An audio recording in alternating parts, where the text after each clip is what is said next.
Nosso Deus e Pai, Deus poderoso e grandioso, quem é comparado a Ti?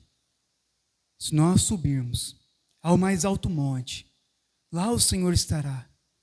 Se nós descermos ao mais profundo abismo, lá também Te encontraremos.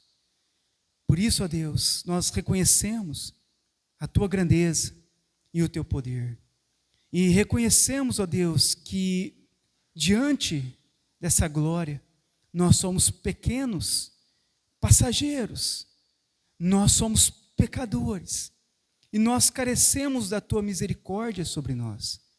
Por isso, meu Deus, que neste estudo, o Senhor possa falar aos nossos corações, para aqueles que já são salvos, o Senhor possa fortalecer a nossa fé, para aqueles que ainda, ó Deus, não têm certeza ou não foram salvos, que o Senhor, ó Deus, possa quebrantar esses corações e derramar da Tua graça, para que todos nós possamos ter uma confiança plena na pessoa e obra de Cristo. Pedimos a Tua bênção, ó Deus, neste estudo, que o Teu Espírito Santo possa agir na minha vida e também agir aos ouvidos e corações dos meus irmãos, e que no final tudo seja feito para a honra e glória do Teu nome. É o que eu oro em nome do Senhor Jesus Cristo. Amém. Irmãos, então hoje nós trataremos do capítulo 15 da nossa confissão de fé. E o capítulo 15 ele vai trazer sobre o tema o arrependimento para a vida e salvação. Hoje nós iniciaremos a primeira parte e nas próximas semanas eu continuarei sobre o mesmo tema. Então, no parágrafo 1 da nossa confissão de fé, diz assim: há entre os eleitos aqueles cuja a conversão não se dá, senão somente após uma certa idade, depois de eles terem vivido algum tempo em seu estado natural e servido a vários prazeres e concupiscências. Mas Deus, ao chamá-lo eficazmente, concede-lhes o arrependimento para a vida. Então, a nossa confissão, ela inicia falando sobre o arrependimento, tratando o quê? Que muitos dos eleitos, daqueles que serão salvos, eles foram o quê? Chamados a uma certa idade. Se nós percebermos pelo nosso próprio testemunho, muitos de nós tivemos o entendimento, o acesso ao Evangelho depois de uma certa idade. E antes disso, nós tínhamos vivido a parte do nosso tempo em um estado natural, como o mundo vive. E servido também a vários prazeres e concupiscências. Concupiscências são desejos. Mas o que acontece? Mas Deus, ao chamar-nos de uma forma o quê? Eficaz, Ele vai conceder a nós o arrependimento para a vida. Olha o que diz em Tito 3.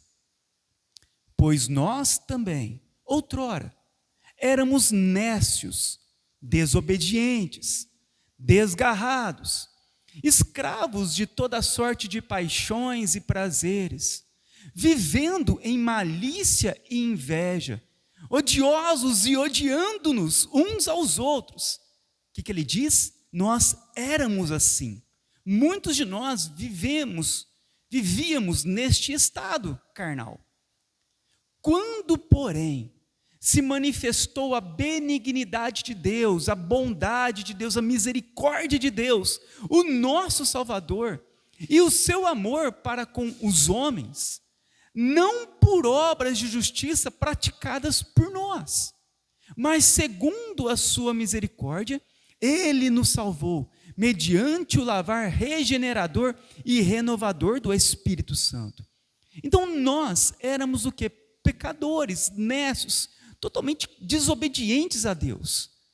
E nós até então vivíamos nessa vida de pecado diante do Senhor, de rebelião contra Deus, e uma rebelião clara diante de Deus. Éramos tudo isso. Mas o que acontece? Deus, Ele vai chamar-nos os eleitos, de uma forma eficaz. E o que ele então faz? Ele vai manifestar a sua benignidade para conosco. Não por obras que nós tínhamos praticados, porque nós éramos totalmente odiosos aos olhos de Deus. Não por obras de justiça, mas por misericórdia, Ele nos salvou mediante o poder do Espírito Santo. Então nós trataremos nessa noite isso, essa concessão que Deus nos dá do arrependimento para a vida. A chamada ao arrependimento é uma nota marcante nas Escrituras Sagradas. Percebemos que os profetas, incessantemente, chamavam o povo que havia se distanciado de Deus ao arrependimento. Como diz lá em Oséias 14, 1 e 2. Volta, ó Israel, para o Senhor, o teu Deus, porque pelos teus pecados está caído. Tragam convosco palavras de arrependimento e convertei-vos ao Senhor. Joel diz, no capítulo 2, 12, versículo 12 e 13, rasgai o vosso coração, e não as vossas vestes, e convertei-vos ao Senhor vosso Deus. Então o que nós observamos é que o arrependimento é algo que nós encontramos em toda a Bíblia. E os profetas, eles o quê? Chamavam sempre o povo ao arrependimento. Quando João Batista aparece pregando no deserto, a sua pregação também era uma chamada ao arrependimento, como diz em Mateus 3:2. Arrependei-vos, porque é chegado o reino dos céus. Semelhantemente, Jesus Cristo, em Marcos 1:15, foi Jesus para a Galileia, pregando o evangelho de Deus, dizendo: o tempo está cumprindo e o reino de Deus está próximo. Arrependei-vos e crede no evangelho. Então, não somente nós temos os profetas no Antigo Testamento chamando o povo ao arrependimento, mas nós encontramos também João Batista e o Senhor Jesus chamando o povo ao arrependimento. E posteriormente também os apóstolos, como diz em Atos 2:38. Respondeu-lhes Pedro: arrependei-vos e cada um de vós seja batizados em nome de Jesus Cristo, para a remissão dos vossos pecados, e recebereis o dom do Espírito Santo. Destes exemplos, concluímos que o arrependimento, tal como a fé que nós aprendemos no capítulo anterior, também é parte inseparável do processo da salvação. Porém, o que é então o arrependimento para a vida e salvação? Da mesma forma que nós estudamos os últimos estudos a respeito da fé verdadeira, e vemos que essa fé, ela anda junto com aqueles que são salvos, da mesma forma, o arrependimento, ele é inseparável do processo da salvação. Todos aqueles que são salvos vão se arrepender dos pecados. Mas então, o que seria o arrependimento para a vida e salvação? Primeiramente, vamos entender que o arrependimento, ele não é remorso. Diz assim: temos um exemplo clássico de alguém que se entristeceu profundamente com a sua atitude. Esse foi Judas.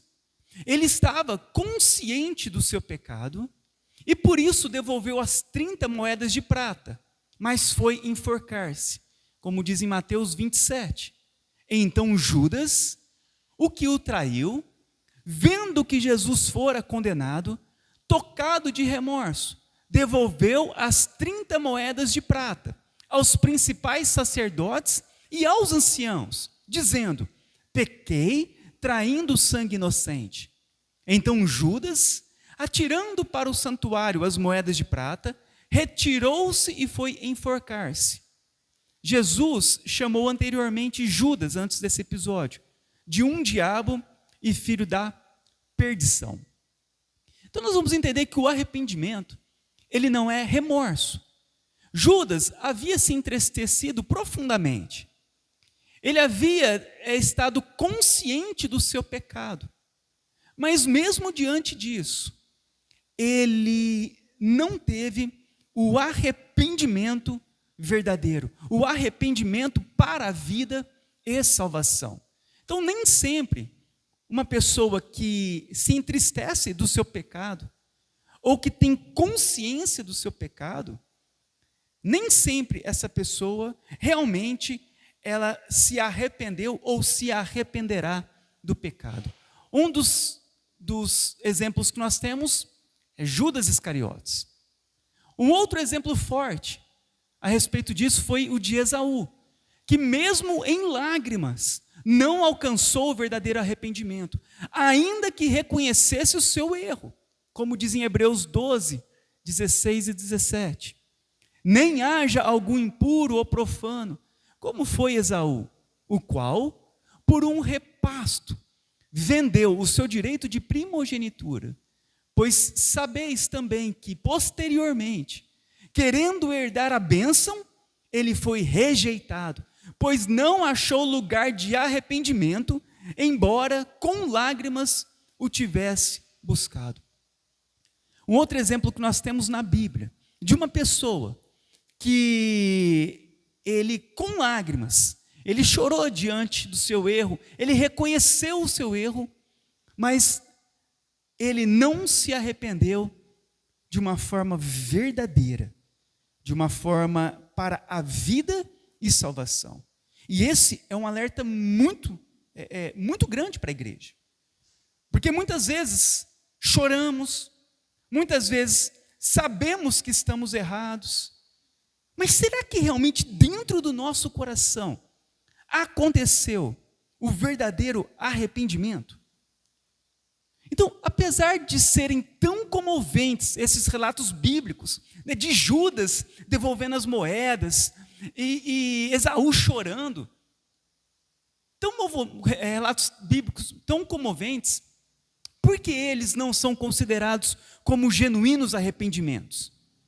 A resposta é que a tristeza que eles sentiram foi muito mais por causa daquilo que eles perderam, ou das consequências dos seus atos. Perderam porque ele perde primogenitura, Esaú, e as consequências dos seus atos, que ele viu Jesus sendo preso, do que propriamente da consciência que pecaram e ofenderam a santidade de Deus.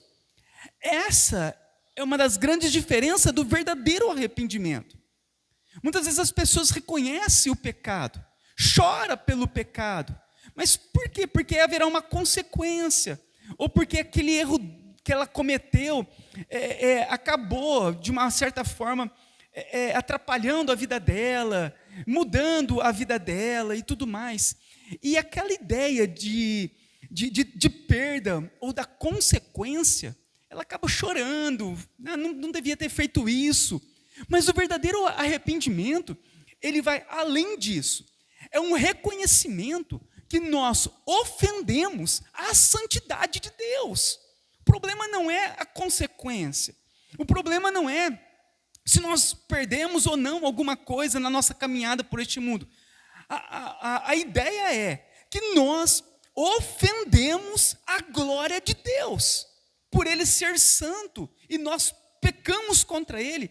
A questão não é se tem consequência ou se perdemos algo, mas é que nós ofendemos a Deus. E é isso que não houve o reconhecimento deles, diferente de Davi. Você lembra quando Davi fala? Ele reconhece: Senhor, eu pequei contra ti. Não foi contra Esaú, não foi contra Batseba, não foi contra ti. Primeiramente, ele reconhece isso, que ele ofendeu a Deus. Essa é a consciência do verdadeiro arrependimento, muito mais profundo do que perder algo ou consequências. No Novo Testamento, nós somos advertidos, tanto por Jesus, quanto pelos apóstolos, que haveria pessoas que demonstrariam apenas uma aparente conversão. A parábola do semeador fala-nos da semente que caiu em solo rochoso. Jesus nos explica: esse é o que ouve a palavra e recebe logo, com alegria. Fui ao culto, ouvi a palavra, que lindo, o louvor, a pregação e tudo mais, mas não tem raiz em si mesmo, sendo antes de pouca duração. Mateus 13, 21. Essas pessoas são as mesmas mencionadas em Hebreus, que mesmo participando das bênçãos, ouvindo o Evangelho, vendo a glória de Deus, através da pregação, dos cultos, dos louvores, das orações, dispensadas pelo Espírito Santo à sua igreja, viu a glória de Deus, não produzem frutos, mas somente espinhos. Fomos advertidos por Jesus e pelos apóstolos que isso aconteceria. O apóstolo João afirma que o abandono da fé por parte deles só evidenciará que nunca fizeram parte daquele que verdadeiramente foram salvos. Em 1 João 2,19 diz assim: eles saíram do nosso meio, entretanto não eram dos nossos, porque se tivessem sido dos nossos, teriam permanecido conosco. Todavia, eles se foram, para que ficasse manifesto que nenhum deles é dos nossos. Esta realidade também fez parte do ministério do apóstolo Paulo, como diz em 2 Timóteo 2. Além disso, a linguagem deles corrói como câncer, entre os quais se incluem Emineu e Fileto, que eram membros anteriormente da igreja. Esses dois homens, estes se desviaram da verdade, asseverando que a ressurreição já se realizou, e estes estão pervertendo a fé de alguns. Em 2 Timóteo 4,10, pois Demas, amando este mundo, abandonou-me e foi para Tessalônica.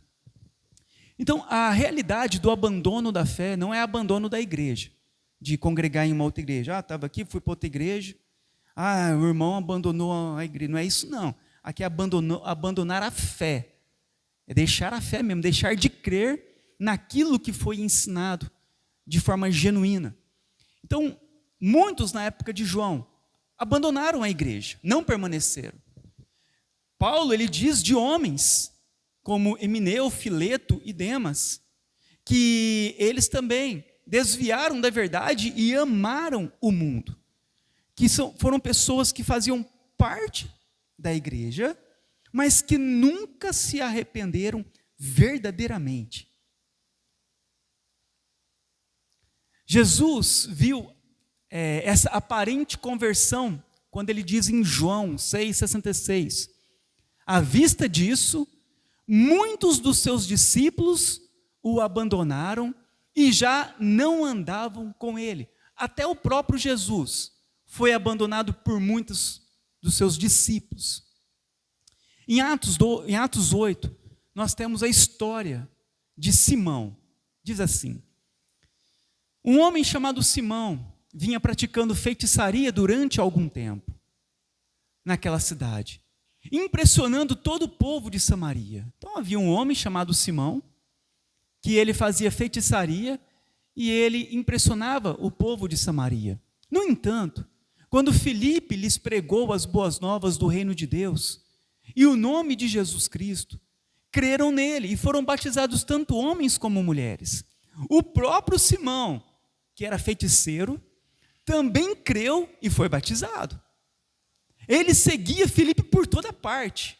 O feiticeiro, ele é batizado, ele crê, batizado, segue Jesus, segue agora Filipe por toda parte, observando maravilhado os grandes sinais e milagres que eram realizados. Vendo Simão que o Espírito era dado com a imposição das mãos dos apóstolos, ofereceu-lhes dinheiro e disse: dê-me também esta autoridade para que a pessoa em que eu impuser as mãos receba o Espírito Santo. Pedro respondeu: pereça com você o seu dinheiro. Você pensa que pode comprar o dom de Deus com dinheiro? Você não tem parte, nem direito algum neste ministério, porque o seu coração não é reto diante de Deus. Arrependa-se, portanto, dessa maldade e ore ao Senhor. Talvez Ele perdoe tal pensamento do seu coração, pois vejo que você está cheio de amargura e preso pelo pecado. Olha que interessante. Nós temos esse exemplo muito claro de uma pessoa que frequentou a igreja, creu, disse que creu em Jesus, foi batizado, andava junto com Filipe, discípulo, mas o que acontece? Quando é manifesto o que está no coração daquele homem, o que Pedro diz a ele? Que ele precisava se arrepender, porque o coração dele não era reto diante de Deus. E ele estava cheio do quê? De pecado. Então nós temos um exemplo muito sério a respeito dos falsos arrependimentos, de pessoas que pareciam ser cristãos, batizado, falava que acreditava em Jesus, frequentava a igreja, parecia aos olhos humanos e tudo mais, quando nós olhamos, um cristão. Mas quando é vasculhado por Deus o que está dentro do coração, a resposta que nós temos é que muitos não eram cristãos, apesar de estarem frequentando uma igreja. Muitos não tinham se convertido, apesar de fazerem parte da igreja. Eram membros, ele se tornou membro da igreja. Pode ser que tenhamos que conviver com muitos até a vinda de Cristo que nunca arrependeram-se verdadeiramente. Mas a verdade é que quanto mais o dia do Senhor se aproximar, a volta de Cristo, o arrebatamento, mais evidente ficará aqueles que se arrependeram de fato, daqueles que nunca foram realmente convertidos. Pois muitos destes apostatarão da fé, como diz em 2 Tessalonicenses. Ninguém, de nenhum modo, vos engane, porque isto não acontecerá sem que primeiro venha a apostasia, ou seja, abandonarão o conjunto de verdades expostas na palavra de Deus, pois a fé salvífica eles nunca a possuíram. Isso vai acontecer nas igrejas, de muitas pessoas frequentarem as igrejas, muitas pessoas participarem, serem membros da igreja, mas nunca terem se convertido verdadeiramente, apenas cristãos nominais. E muitos deles, eles não vão permanecer até o fim. Muitos deles, quanto mais se aproxima o dia de Jesus, muitos deles vão abandonando a igreja, abandonando aquilo que aprendeu, abandonando o evangelho, a salvação pela fé em Cristo, a salvação pelas obras de Cristo, a salvação por meio somente de Cristo. Muitos abandonarão, muitos deixarão essas verdades. Por quê? Porque nunca foram salvos verdadeiramente. Mas então, o que significa a palavra arrependimento? Então, se nós vimos que o que não é o arrependimento, o que é então o arrependimento? O arrependimento, no sentido que estamos estudando, significa mudança de mente, atitude, maneira de pensar, disposição, caráter, consciência moral, ou voltar-se do pecado para Deus. Logo, em outras palavras, é como se Jesus dissesse: vocês precisam mudar as suas mentes e corações, porque o reino de Deus é chegado, como diz em Mateus 4,17. É importante também salientar que alguns estudiosos utilizam a palavra conversão, se referindo também ao arrependimento. Então, o que é o arrependimento?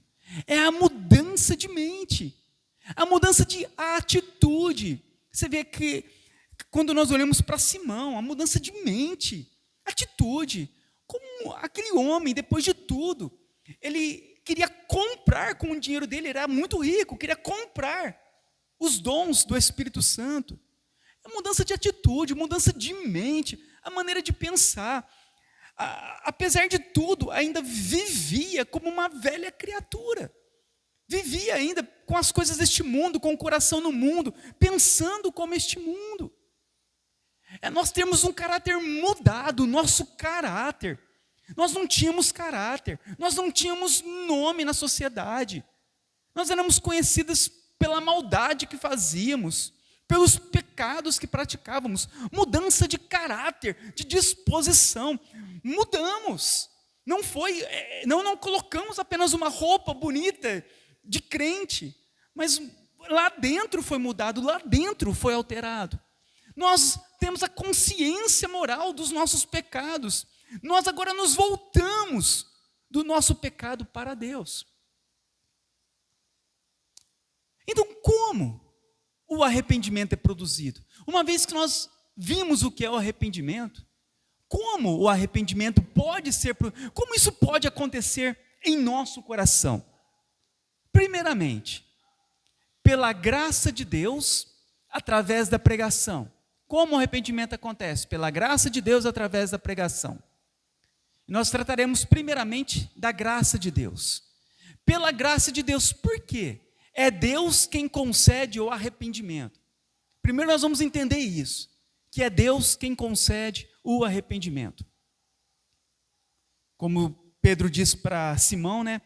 Vai orar a Deus. Quem sabe Deus te perdoe. Quem sabe Deus realmente conceda a você o arrependimento. Então o arrependimento, ele não parte de nós. Isso é importante saber. Você lembra que o que nós éramos antes? Os pecados que nós vivíamos antes, que nós lemos em Tito, nós éramos aquele. Você não olhou para aqueles pecados e de repente você parou assim e falou, agora eu vou abandonar tudo isso e agora eu vou crer em Jesus de coração. Não foi assim que aconteceu. Nós sabemos que foi uma graça de Deus que operou em nós, que agiu em nós, tirou as escamas dos nossos olhos e quebrantou o nosso coração. Nós reconhecemos que foi a graça de Deus. Então o Senhor Jesus Cristo, na noite em que ele foi entregue, ele disse, eu sou a videira, vós os ramos. Quem permanece em mim e eu nele, esse dá muito fruto. Porque sem mim nada podereis fazer. Não fostes vós que me escolhestes a mim. Pelo contrário, eu vos escolhi. Nós começamos a observar que sem Deus, sem Cristo, nós nada podemos fazer, muito menos nos arrepender por nós mesmos, muito menos escolhermos a Deus, sendo que foi Ele quem nos escolheu. O arrependimento, então, é fruto da operação do Espírito Santo em nossos corações, como diz em João 16:8. Quando Ele vier, convencerá o mundo do pecado, da justiça e do juízo. Logo, é uma graça dada pelo próprio Deus, como diz em Efésios 2:8, porque pela graça sois salvos, mediante a fé. Isso não vem de vós, é um dom de Deus. Então o arrependimento, primariamente, ele é produzido pela graça de Deus. É Cristo quem faz em nós, é Cristo quem nos escolhe, é o Espírito quem nos convence, é pela graça que nós somos salvos, é um dom de Deus. O arrependimento, então, vem de Deus para nós. Então, é necessário Deus agir no coração e na vida de um pecador para que ele possa se arrepender. Essa bênção da graça é anunciada no Antigo Testamento. Como o arrependimento é uma graça de Deus, isso já é anunciado desde o Antigo Testamento. Como diz em Jeremias 31:18. Converte-me e serei convertido, porque tu és o Senhor, o meu Deus. Olha o que Jeremias diz. Senhor, converte-me e então eu serei convertido. É necessário que o Senhor converta o nosso coração. Ezequiel 11:19 diz assim: eu lhes darei um só coração e colocarei dentro deles um novo espírito. Removerei o seu coração de pedra e lhes darei um coração de carne. Quem removeu o teu coração de pedra? Quem removeu o teu pecado? Quem removeu a tua incredulidade? Quem removeu a tua falsa religiosidade? Foi você que decidiu de um dia para o outro? Não, foi Ele. Ele removeu o coração enganoso de pedra e Ele nos deu um coração novo, um espírito novo. Olha o que diz Zacarias 12:10. E sobre a casa de Davi e sobre os habitantes de Jerusalém derramarei o espírito da graça e de súplicas. Então é Deus quem derrama o espírito da graça, que concede um coração novo, que converte os nossos corações. E essa graça é anunciada desde o Antigo Testamento e também é anunciada no Novo Testamento, como diz em Atos 11:18. Quando eles ouviram isto, não apresentaram mais objeções e louvaram a Deus dizendo: então Deus também concedeu aos gentios o arrependimento para a vida. Quem concedeu aos gentios? Os gentios eram os não-judeus. Deus concedeu aos não-judeus, ao povo, a todos os outros povos, o arrependimento para a vida. João 6,44. Ninguém pode vir a mim se o Pai que me enviou não o trouxer, e eu o ressuscitarei no último dia. Jesus disse: ninguém pode vir a mim se o Pai que me enviou não o trouxer. Ninguém pode ir até Cristo. Ninguém pode confessar a Cristo senão pelo Espírito Santo. Ninguém pode crer de coração. Ninguém pode se arrepender se não for por meio de Deus. Por isso que é graça. Lucas 19. Zaqueu se levantou e disse ao Senhor: Senhor, resolvo dar aos pobres a metade dos meus bens, e se em alguma coisa tenho defraudado alguém, restituo 4 vezes mais. Então Jesus lhe disse: hoje houve salvação nesta casa.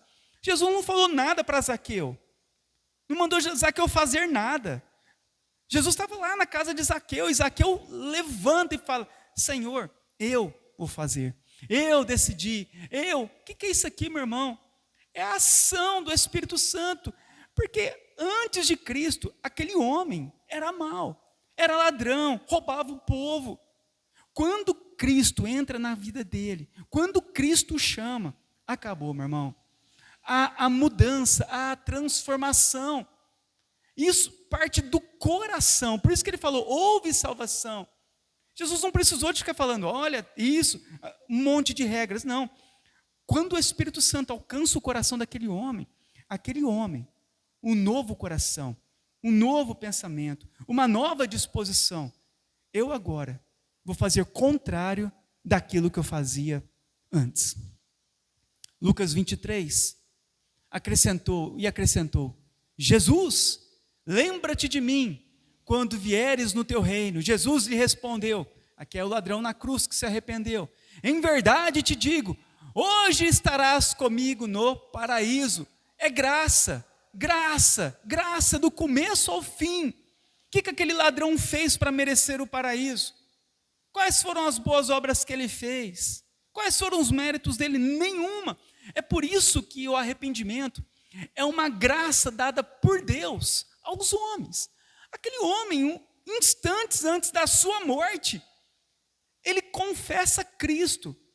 Irmão, ele tinha toda a possibilidade para desacreditar de Cristo. Um homem pregado numa cruz do lado dele. Quem em sã consciência? Nem os que seguiam Jesus, o povo tudo acreditava ao ver aquilo. Aquele homem que se dizia ser o Messias pregado em uma cruz. Não havia qualquer possibilidade naquela imagem dele reconhecer ser Jesus o Deus, o Messias e Salvador.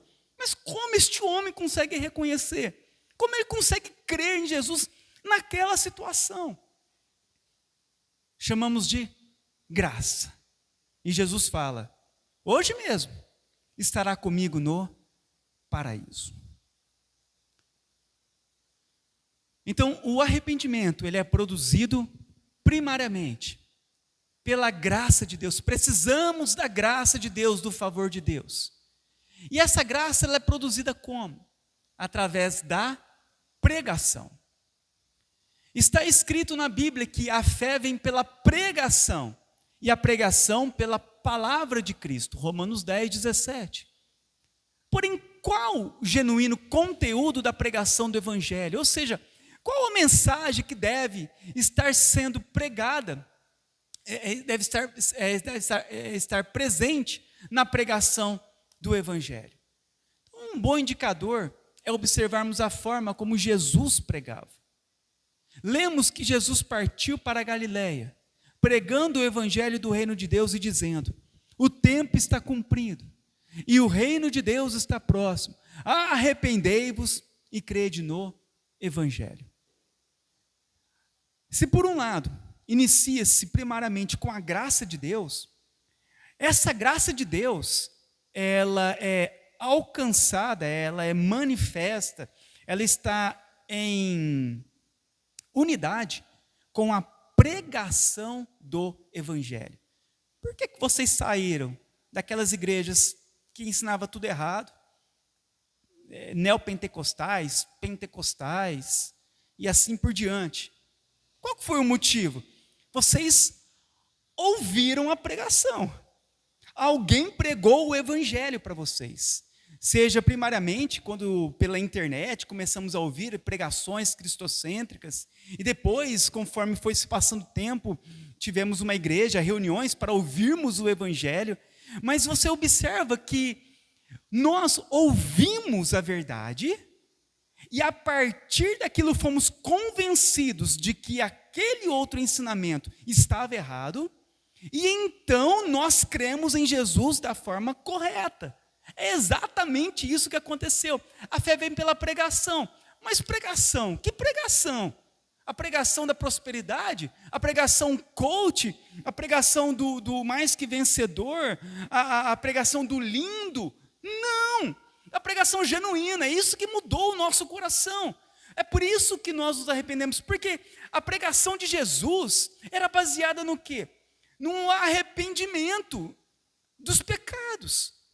Quando nós começamos a ouvir o genuíno Evangelho, a genuína pregação, essa palavra, ela então transforma o nosso coração, trazendo a nós o quê? O arrependimento. Jesus enfatizou que um dos pontos centrais de toda a profecia era que em seu nome pregasse o arrependimento para a remissão dos pecados a todas as nações, começando por Jerusalém. Lucas 24. Os apóstolos obedeceram a esta ordem. Paulo enfatiza de uma maneira bem clara como a chamada ao arrependimento era central em sua pregação. Como diz em Atos 20, vocês sabem que não deixei de pregar a vocês nada que fosse proveitoso, mas ensinei tudo publicamente e de casa em casa. Testifiquei tanto a judeu como a gregos que se arrependam diante de Deus e creiam em nosso Senhor Jesus Cristo. Então o que nós observamos? A pregação genuína é aquela que chama o povo ao arrependimento. É aquela que Jesus chamou o povo ao arrependimento, os profetas ao arrependimento. É a pregação genuína. Paulo diz que ele ensinou tudo publicamente de casa em casa. Ele não ocultou nada do Evangelho para que as pessoas pudessem continuarem confortáveis em seus pecados. Mas, ao contrário disso, ele pregou tudo, anunciou tudo, a verdade, chamando o povo ao arrependimento. Quando ele precisou de falar para os judeus que acreditavam na salvação por meio da lei de Moisés, por obediência à lei, ou aqueles atenienses que tinham os seus ídolos espalhados por toda a cidade, ele falou claramente, chamando todas aquelas pessoas ao arrependimento. É por isso que o nosso coração, ele foi transformado, porque nós somos confrontados com o nosso pecado, com o coração orgulhoso, com a velha criatura. Esse confronto vem através da pregação da palavra de uma forma genuína. Nós precisamos de ouvir todo o conselho de Deus, tudo aquilo que Deus tem para ensinar através das Escrituras. E quando assim acontece, o nosso coração, ele é transformado pelas Escrituras Sagradas. Fomos tocados para que pudéssemos hoje nos arrepender dos pecados. Porém, a pergunta que podemos fazer é: por que a pregação é o meio pelo qual o arrependimento é produzido. Então, talvez nós paramos para pensar, mas por que, Danilo, eu preciso de ouvir esse evangelho? Porque se nós não tivéssemos ouvido esse evangelho, você sabe onde nós estaríamos? Continuaríamos no óleo ungido, continuaríamos na água benta, continuaríamos na salvação pelo dízimo, continuaríamos nas campanhas, continuaríamos, né, nos louvorzão, dançando, pulando, continuaríamos acreditando na salvação pela cooperação com Deus e tudo mais. Mas observe, quando ouvimos o evangelho da forma correta, foi produzido em nós o arrependimento. E por que então isso aconteceu? Porque ao ouvirmos a palavra de Deus, nós então nos arrependemos do pecado. Porque, primeiramente, a pregação, ela tem o objetivo de expor o homem à lei de Deus. Um dos objetivos da pregação do evangelho é expor o homem diante da lei de Deus, e assim convencê-lo de seu pecado e de sua miséria espiritual. Romanos 3:20. Pela lei vem o pleno conhecimento do pecado. Romanos 7:7. Que diremos, pois? A lei é pecado? De modo nenhum. Mas eu não teria conhecido o pecado, senão por intermédio da lei. Pois não teria eu conhecido a cobiça, se a lei não dissera, não cobiçarás. Então, a pregação, o que ela faz? Ela expõe para nós, para o homem, a lei de Deus. É por isso que eu preciso de ouvir a pregação genuína. Se eu ouvir apenas que Deus me ama, Deus tem um propósito maravilhoso na minha vida, tudo vai dar certo, vamos marchar que nós vamos conquistar. Eu preciso de ouvir a lei, eu preciso de ouvir a palavra de Deus de forma verdadeira, porque a lei, ela vai ter que confrontar o meu pecado. Se eu não ouvir que é pecado tal coisa, como eu vou ser convencido do que é pecado? Paulo diz, se nós não tivéssemos os 10 mandamentos, como nós sabemos que cobiça é pecado? Porque está escrito nos 10 mandamentos, não cobiçarás. Por isso nós sabemos que é pecado, porque nós somos expostos à lei de Deus. Então a lei, a pregação, ela vai fazer o quê? Expor para nós a verdade, para nós nos arrependermos e sermos salvos. Por isso é tão importante nós valorizarmos a pregação genuína, principalmente quando ela confronta o nosso coração. É nessa hora que nós somos, Senhor, fala mais, fala com o profeta, fala e revela mais isso aí. É essa hora que nós precisamos que o Senhor fala conosco e mostra para nós, aos nossos ouvidos, aos nossos olhos, o que a lei dele diz. Por quê? Porque a partir disso, nós estaremos expostos à lei para sermos salvos.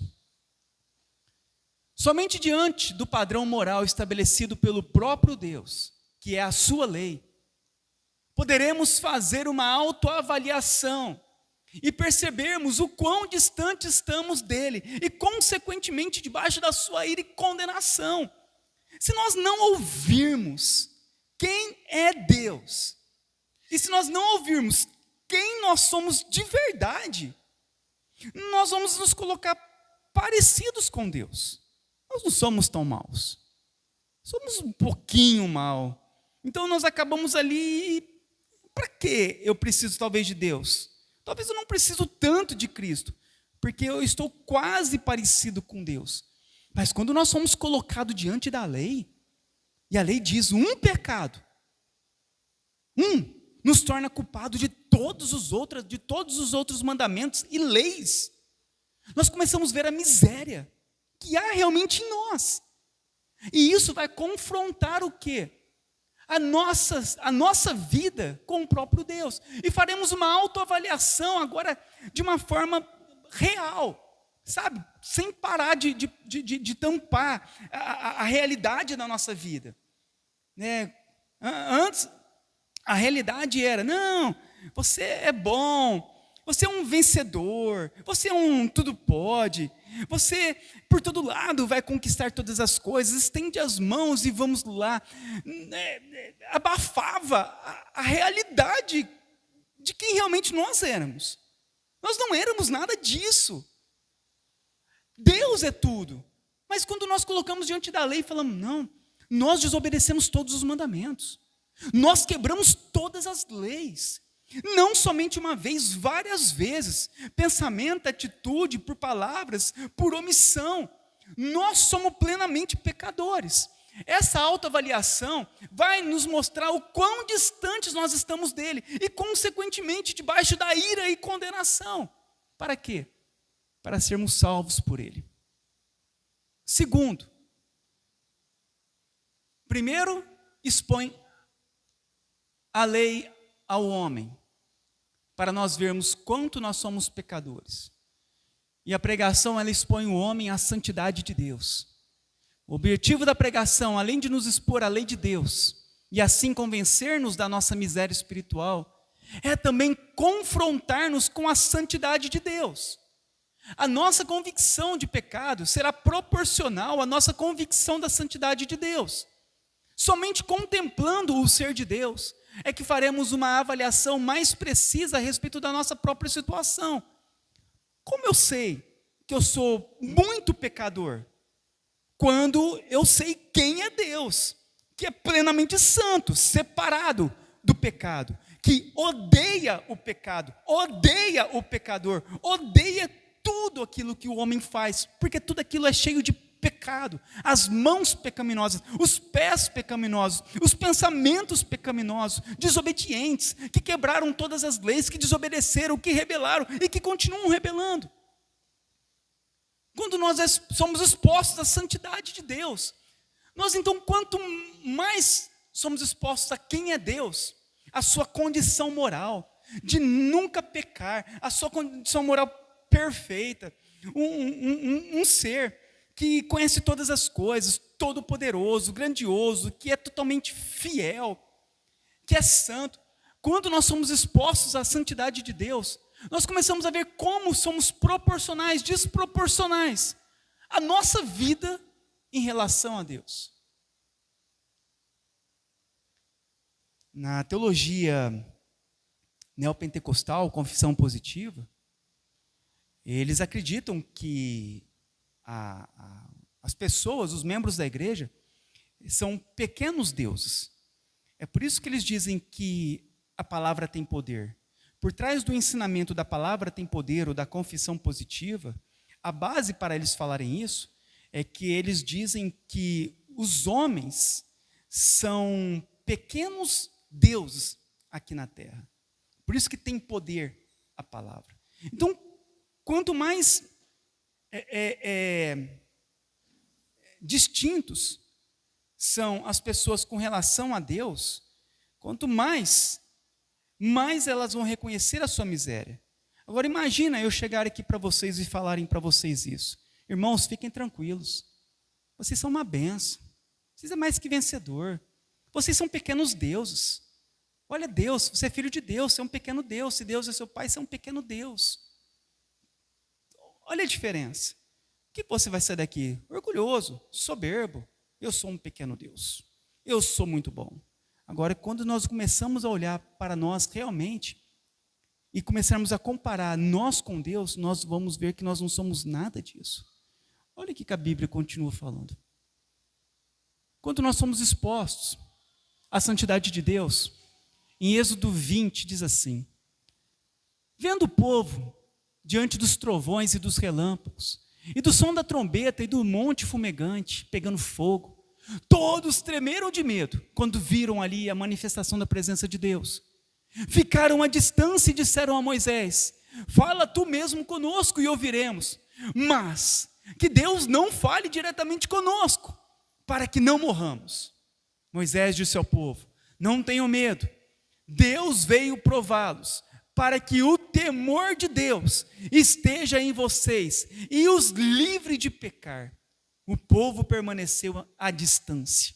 Então, quando Deus estava ali, começou a manifestar, ao povo, lá em Êxodo, na época de Moisés, o que acontece? O povo começou a ficar com medo e falou: Moisés, não deixa Deus falar conosco, porque se Deus falar conosco, nós vamos morrer. Por que eles falaram isso? Porque eles entendiam que Deus é santo e eles são pecadores. O povo permaneceu à distância.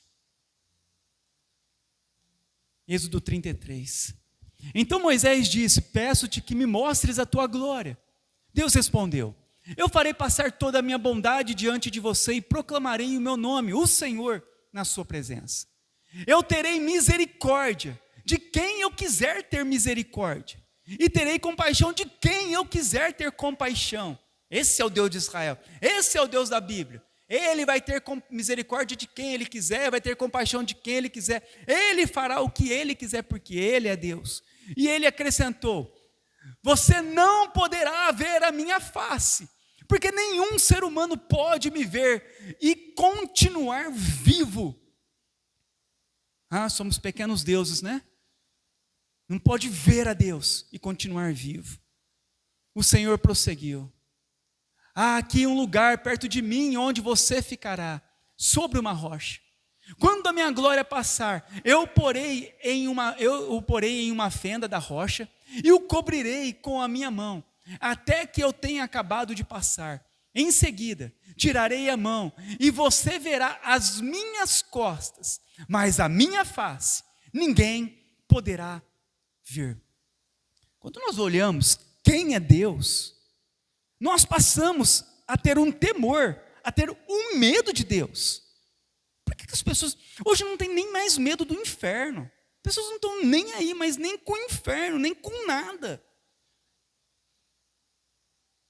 Por isso nós precisamos de conhecer quem é Deus, para nós termos o temor de Deus, o temor do Senhor, para nós tremermos diante dEle. Por quê? Porque ninguém pode ver a face dEle e continuar vivo, e ninguém poderá ver. Ele fará o que Ele quiser, porque Ele é Deus. Jó diz assim, Jó 42, eu te conhecia de ouvir falar, como muitos de nós, mas agora os meus olhos te veem. Por isso, me abomino e me arrependo no pó e na cinza. Olha o que Jó diz. Agora que os meus olhos te veem, agora que eu te conheço, eu me abomino, eu me arrependo no pó e na cinza. Isaías 6, então disse eu: ai de mim, eu estou perdido, porque eu sou homem de lábios impuros e habito no meio de um povo de puros lábios. Os meus olhos viram o Rei, o Senhor dos exércitos. Estou perdido, ai de mim. Reconhecendo os pecados. Os discípulos na transfiguração de Jesus em Mateus 17, enquanto ele ainda falava, uma nuvem resplandecente os envolveu. Dela saiu uma voz que disse: este é o meu filho amado, em quem tenho prazer. Ouçam-no. Ouvindo isso, os discípulos prostraram-se com o rosto em terra e ficaram aterrorizados. Lucas 5. E isto fazendo, apanharam grande quantidade de peixes e rompiam-se-lhe as redes. Vendo isso, Simão Pedro prostrou-se aos pés de Jesus, dizendo: Senhor, retira-te de mim, porque eu sou pecador. Apocalipse 1:17. Quando o vi, caí a seus pés como morto. Você vê a reação dos homens diante de Deus. Porque a pregação genuína é tão importante? Porque ela diminui o homem, ela realmente fala quem é o homem, e ela exalta quem é Deus. E quando nós então começamos a ouvir a pregação genuína, o que vai acontecer? Nós passamos a ter consciência dos nossos pecados e da santidade de Deus, entendendo a impossibilidade de nós nos salvarmos por nós mesmos, ou por obras, ou por qualquer coisa que viermos a fazer, a não ser pela graça de Deus. Ouvimos o Evangelho e clamamos pela graça do Senhor. Senhor, salva-me. Senhor, não me mate. Senhor, tenha misericórdia de mim. Senhor, não me deixe, ó Deus, andar nos meus próprios pensamentos e caminhos, eu serei destruído. Senhor, não retira-te de mim o teu espírito. Senhor, me dê um novo coração. Senhor, guarde a minha alma. Senhor, me sustenta. Isso só pode acontecer quando nós ouvimos quem nós somos e quem Deus é. E a reação de todos esses homens na Bíblia foi tudo: me abomino, me arrependo, estou perdido. Prostraram-se em terra, aterrorizados. Retira-te de mim, sou pecador. Caí aos seus pés como morto. Resumindo, o arrependimento significa a mudança de mente, atitude, maneira de pensar, a disposição, caráter, consciência moral e voltar-se do pecado para Deus. Como o arrependimento é produzido? Pela graça, porque é Deus quem concede o arrependimento. Precisamos totalmente de Deus para sermos salvos. E pela pregação, porque ela expõe o homem à lei de Deus para convencê-lo do seu pecado e da sua miséria espiritual. E expõe o homem à santidade de Deus, para confrontá-lo com a santidade de Deus. A nossa convicção de pecado será proporcional à nossa convicção da santidade de Deus. Somente contemplando o ser de Deus é que faremos uma avaliação mais precisa a respeito da nossa própria situação. Irmãos, então, eu vou estar finalizando essa primeira sessão sobre o arrependimento e tratarei mais nas próximas aulas. Provavelmente vai ter ainda mais 2 aulas a respeito deste assunto. Mas a partir dessa introdução, nós já começamos a ter uma análise mais profunda de que nós precisamos completamente de Deus. E nós devemos ser verdadeiros diante de Deus. Nós precisamos ser expostos à palavra de Deus de forma genuína. Por isso, a importância de nós participarmos dos cultos, de nós virmos à igreja, de participarmos das reuniões. Porque em cada reunião, nós estamos sendo expostos à palavra de Deus. Estamos sendo chamados ao arrependimento. Estamos ouvindo quem é Deus. E isso tudo vai causar o que em nós? Esse confronto ao nosso coração, à nossa fé, aos nossos pensamentos. Porque a nossa carne não aceita nós falarmos que somos maus ou pecadores. A nossa carne, ela milita em muitas vezes aceitar a graça de Deus e queremos de alguma forma cooperarmos com a salvação e tentar ajudar Deus de alguma forma e tentarmos de alguma forma sermos salvos por outros meios, a não ser por meio da graça de Cristo. E ao ficarmos ouvindo a verdade, isso vai tocando, até aquele coração ele começar a rachar, a ser quebrantado. E quanto mais a palavra de Deus penetra em nosso coração, mais ela nos amolece, mais a nossa fé é fortalecida, mais nós cremos em Deus, mais nós queremos Deus, mais nós nos abominamos a nossa vida neste mundo, mais nós ansiamos pela vida eterna, mais nós deixamos de amar este mundo, essas coisas passageiras, mais nós dependemos de Deus, mais nós desejamos Deus, mais nós queremos conhecer a Deus, mais dependemos de Deus. Por isso que todos nós possamos fazer uma reflexão a respeito deste assunto tão importante na nossa vida. Como está o teu coração?